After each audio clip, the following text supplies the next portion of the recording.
I'd like to second the amendment to the order of business in relation to the issue of the Children's Hospital. It seems beyond belief that the HSE would now only be commissioning a traffic survey.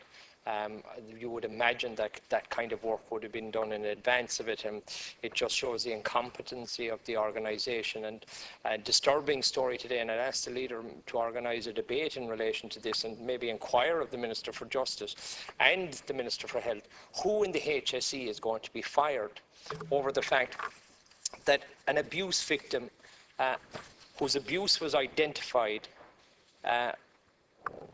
for 4 years before the HSE did anything about it. The HSE were informed about the abuse, and yet it went on for 4 years. And the excuse from the HSE was that it fell through the cracks. Now, in the name of God, if a child of 4 continues to be abused, even though the state is made aware of it, surely someone should be held to account. That it fell through the cracks is simply not an excuse. And that, well, look, we'll get it the next time. No, and this is what is worse is, the HSE's defence was, oh, well, you know, in light of austerity.